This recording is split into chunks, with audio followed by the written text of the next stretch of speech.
여러분 반갑습니다. 이번 영상은 이민시대의 도래와 K마케이누의 미래라는 영상에 달렸던 댓글 리뷰를 해보도록 하겠습니다.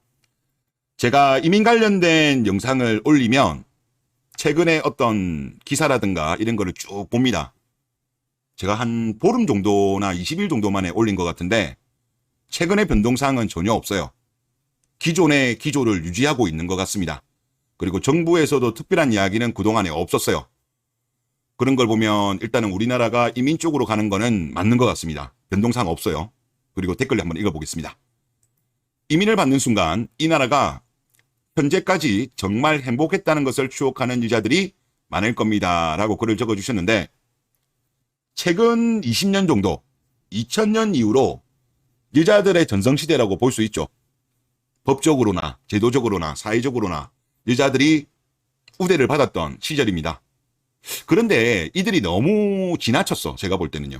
그러니까 어느 정도 여성만이 할 수 있는 출산이라는 거를 어느 정도 해주면서 사회적 어떤 책무라고도 할 수 있죠. 유자들은 물론 우리가 애 낳는 기계라고는 하지만 어쩔 수가 없잖아요. 유자 말고는 애를 못 낳는 거는 또 팩트니까. 그런데 너무 안 낳은 거야. 이것도 어느 정도 안 낳아야지. 대부분의 OECD 국가들 같은 경우는 한 1.2에서 1.6 정도의 보통 학계 출산율이 있거든요. 근데 우리나라 혼자 저 밑에 가 있잖아요. 그러니까 이로 인해 가지고 아예 그냥 국가 자체가 붕괴가 될 것 같은 거예요.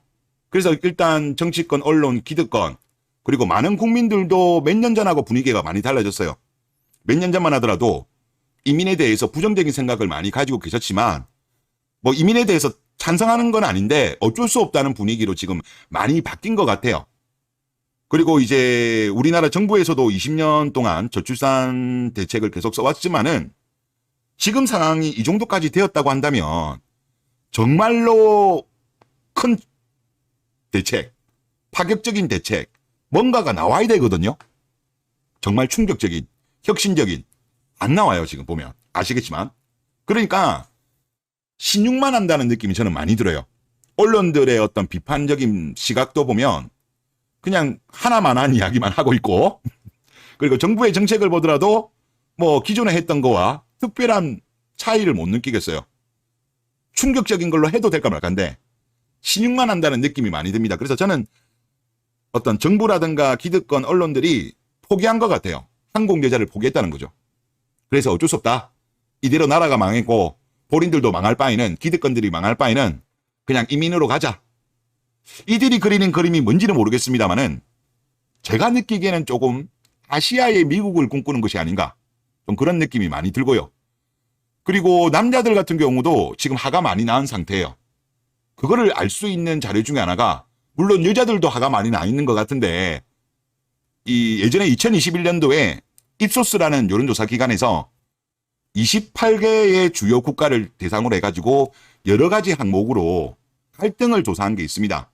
이제 밑에 보시는 내용이 그 내용인데 이게 남녀 갈등이에요. 남녀의 갈등이 어느 정도 되는가라고 했을 때 사우스 코리아가 1등입니다.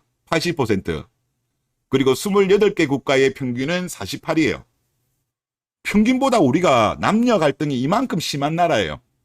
그리고 지금 상위권에 있는 나라들을 보면 뭐 남아프리카, 멕시코, 브라질, 인도, 칠레, 터키, 차이나, 페루, 아르헨티나 요까지만 보면 조금 보면 뭐랄까요 나라들이 조금 우리나라보다는 뭐 사회적으로나 경제적으로나 이런 게 조금 밑에 있는 나라들이잖아요. 개도국들. 근데 우리나라가 그들보다 더 갈등이 심한 나라예요. 그리고 이제 그 밑으로 가면 이제 호주, 미국 그리고 뭐 스페인 이런 식으로 쭉 나옵니다.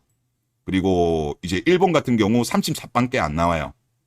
그리고 러시아 27, 그리고 폴란드 37, 프랑스 40, 이탈리아 49, 스페인 50, 미국 53. 이 정도 나와요.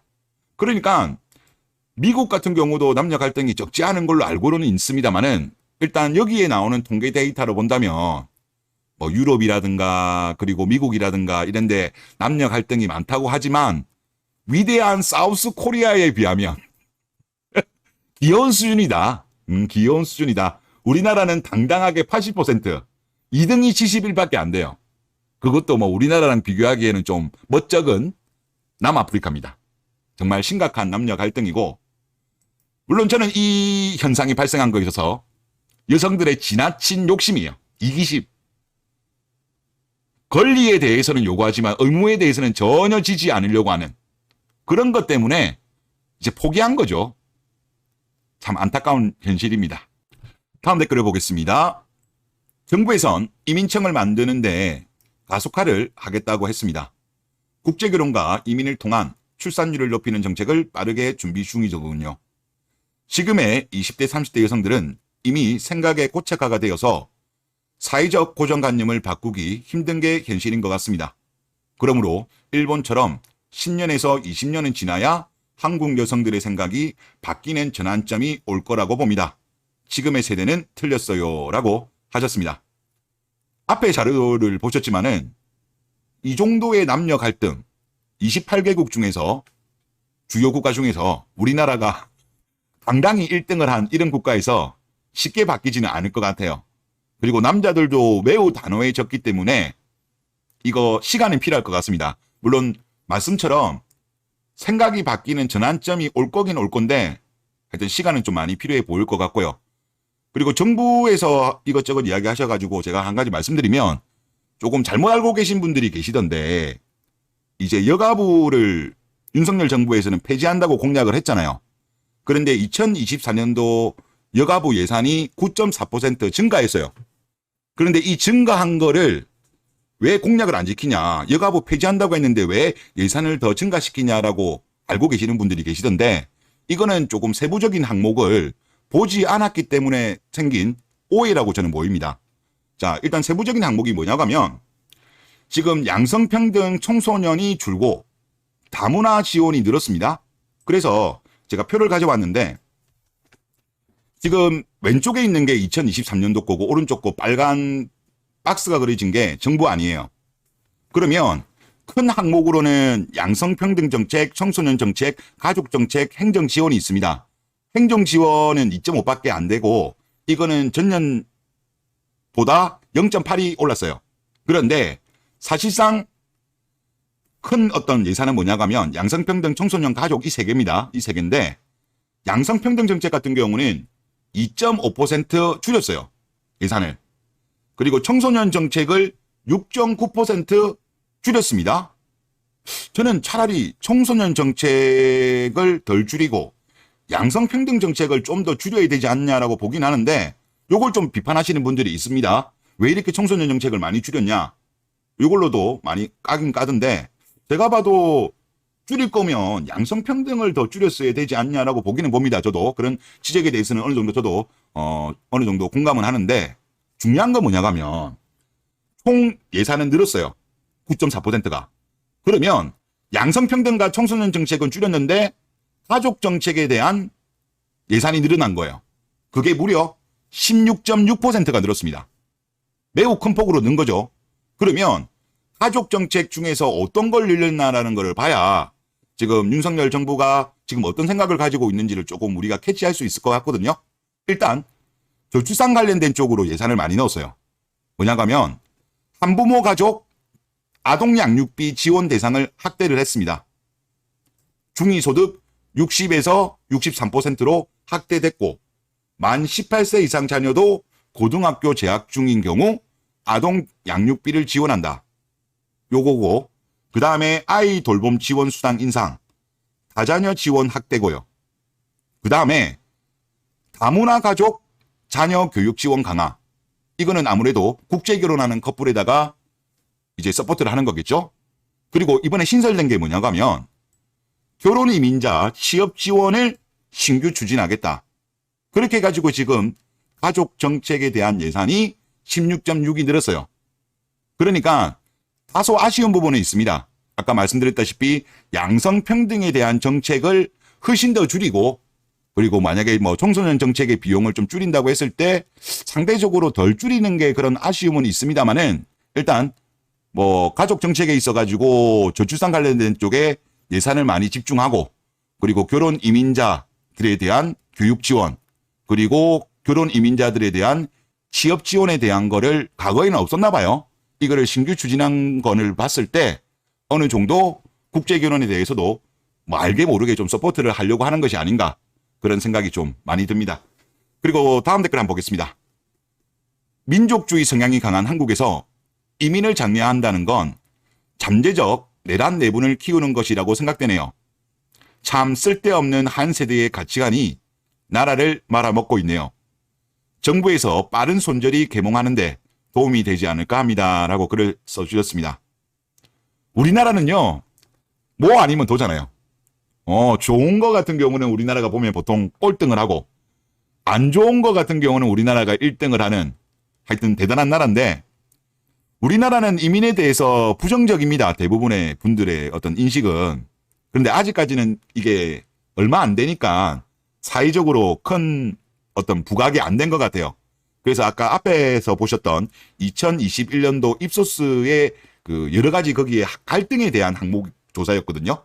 그래서 우리나라 같은 경우는 이민자와 비이민자와의 갈등 같은 경우는 이거는 67 정도 나옵니다. 그래서 여기 조사했던 국가의 중간 정도 순위밖에 안 돼요.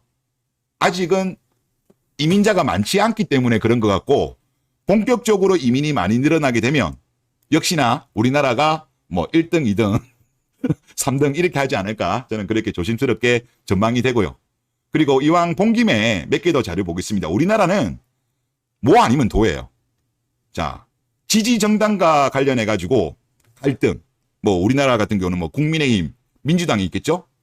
이거를 지지하는 것 때문에 갈등이 발생하는 게 여기 전체 평균은 69%인데 사우스 코리아는 91%로 당당히 28개 국가에서 1등을 했습니다. 갈등이 심하다는 거죠. 그리고 빈부 갈등 같은 경우도 지금 칠레랑 사우스 코리아 91%로 동률입니다. 1등입니다. 우리나라 빈부 갈등도 1등. 사회 계층 간 갈등도 사우스 코리아가 87%로 1등. 진보와 보수의 갈등도 80%로 28개 국가 중에서 1등. 세대 간 갈등도 대한민국이 역시나 78%로 1등.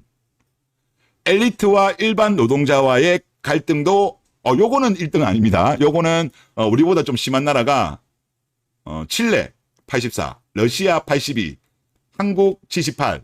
이거는 3등 했습니다. 엄청난 갈등을 보이고 있습니다. 갈등을 보이고 있고 그리고 도시와 시골 이것도 물론 1, 2등은 못했습니다만은 그래도 3등을 했습니다. 그리고 우리나라가 또 심한 갈등이 있어요. 그런데 이번 조사에는 빠졌는데 지역 갈등도 우리나라가 엄청나게 심하거든요. 만약에 지역 갈등 항목을 넣었어도 아마 1, 2, 3위 중에 하나를 차지하지 않았을까 그런 생각이 많이 듭니다. 그래서 우리나라 같은 경우는 한국에 들어오면 하여튼 극단을 달리기 때문에 이민자를 많이 받아들이게 되면 말씀하신 것처럼 엄청난 내란 내분이 발생할 것이 분명해 보입니다. 우리나라는 하여튼 뭐 아니면 도예요. 그리고 이 자료도 한번 보시죠. 학계 출산율 말고도 혼인 대비 출산 비율이라는 게 있더라고요. 이제 학계 출산율이라는 게 결혼 안 한 사람도 포함된 거잖아요. 가임 여성 중에서. 그런데 혼인 대비 출산 비율을 보면 2012년도까지는 괜찮았어요. 그럭저럭 1.65, 2009년도 1.53. 뭐 이 정도면 그래도 뭐 다른 나라하고 비교해 봤을 때도 나쁘진 않는데 2015년도도 1.55 정도는 됐어요. 그런데 혼인 대비 출산 비율도 꺾인 게 학계 출산율 말고 혼인 대비 출산 비율도 꺾인 게 2018년도부터 꺾여요. 1.33, 2020년도 1.27, 2022년도 1.24. 그러니까 짧은 시간임에도 불구하고 많이 줄었어요. 이게 아마 제 생각에는 결혼이 계속적으로 늦어지면서 아이를 더 놓고 싶은 여성들도 놓지 못하기 때문에 그리고 심지어 아이를 한 명이라도 가지고 싶은데 전혀 아이를 가지지 못하는 그런 경우들이 많이 발생하기 때문에 혼인 대비 출산율도 이렇게 떨어지는 것이 아닌가라는 생각이 많이 들어요. 그래서 10,000원으로 가기 때문에 원인인 것 같습니다. 참 대한민국 이걸 보면 참 안타깝다는 생각도 들고 그리고 출생아 수를 보더라도 저는 이미 늦었다고 봅니다. 저도 이민에 대해서는 부정적입니다만은 늦었어요. 지금 2022년도가 24만 9천 명이 태어났습니다. 그러면 25만 명이라고 우리가 가정을 하죠. 뭐 다른 변수도 물론 있습니다만은 지금 예를 들어서 2012년도만 하더라도 48만 명, 2005년도만 하더라도 44만 명, 2000년도만 하더라도 64만 명이었는데 이게 25만까지 떨어진 거예요. 그러면 지금 이 아이들이 나중에 성장해가지고 아이를 한번 낳게 되면 그거를 가령 학계 출산율이 1.0이라고 가정을 하면 출생아 수는 12만 5천 명 정도밖에 안 되는 거예요. 그냥 단순 계산해서. 그런데 이 아이들이 또 나중에 커가지고 또 만약에 결혼해가지고 아이를 낳게 되었고 그때 학계 출산율이 1.0이면 6만 명대로 떨어집니다. 그러니까 두세대만 지나면 어떻게 본다면 2000년대만 하더라도 64만 명이 태어났는데 고작 두 바퀴만 가더라도 6만 명대라고 한다면 2000년에 출생아 수 64만 명의 10분의 1로 줄어드는 거예요. 지금 그러니까 이미 늦었어요. 제가 봐도 우리나라가 40만 명대는 깨지 않았어야 돼. 깨지 않았다고 한다면 되지만 이미 깨버렸고 30만도 깨버렸고 그리고 이게 떨어지는 게 멈출 생각이 없어요. 그러다 보니까 결국은 뭐 정치권이나 언론들이나 기득권들은 그냥 이민국가 쪽으로 완전히 방향이 잡은 것이 아닌가 그런 생각이 들고 여기에 대한 사회적인 책임을 지어라고 한다면 저는 유자들 잘못이 제일 크다고 봅니다.